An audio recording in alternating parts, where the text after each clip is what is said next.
savvy. More. It was always the case of more where her mother was concerned. Sarah James had never been one to settle. "You shall never receive what you are due if you do not demand it," she informed her daughter daily. "Take what you want, Mary. You were born to it." Except that Mary found she quite hated more. Her dresses always required more lace, her hair more ribbons.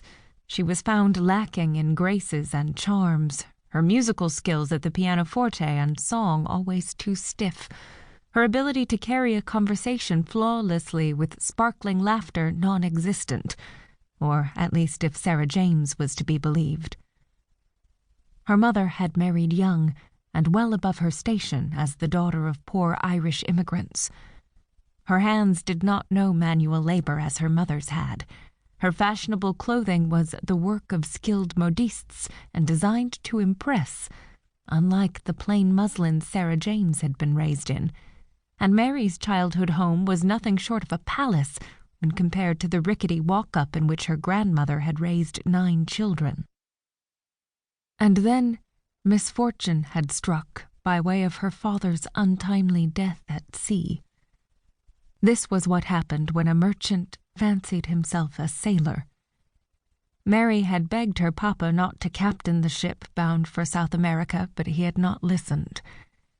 It had been years since he had worked on a ship, but in his words it was, "as natural as breathing air. I shall be fine, Minnie. I'll be home in time for Christmas. You'll see, my Minnie." Minnie. Her heart wrenched painfully. It had been so long since anyone had called her that tender name. Her father had been a soft touch when it came to her, and she had relished it. Christmas had been their most treasured time together.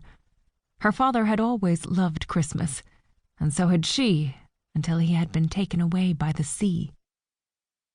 Mary closed her eyes, willing the tears not to fall. When the waves had swallowed his ship, they had also taken her future. Gone were her carefree days, ones that had once stretched on endlessly in front of her, full of nothing but possibility. In their place was a ticking clock counting down the days and hours until what little remained of her father's estate dwindled to nothing.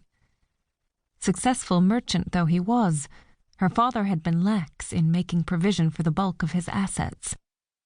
By fluke of law, the lot had been taken by distant family Mary scarcely recognized. She supposed her father had always assumed she would marry affluently, had put off the endeavor hoping for a grandson or son-in-law to deed his wealth to. But she had not married. Thought she'd been in possession of plenty of time to take her pick of suitors. But she'd been wrong. So utterly wrong. The family that had come to take their share of her father's wealth had reminded her of vultures, greedy, beady-eyed things bent on taking and taking and taking. There had been no love lost between them and her mother, which had made it remarkably easy for said family to upend the grieving women's lives and leave Mary and her mother all but destitute, save for what they were able to carry with them from their home. There had been no kindness in those people, and they had killed whatever kindness, precious little as it was, that had once lived in her mother. Mary slumped back against the table she sat in front of.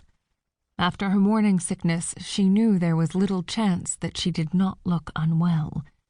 She did not wish to add red-eyed to the list of faults her mother would account to her during their daily walk about town. She sucked in a deep breath and rose shakily to her feet. She needed to freshen up and set herself to sorts. Nothing short of perfection would do for Sarah James.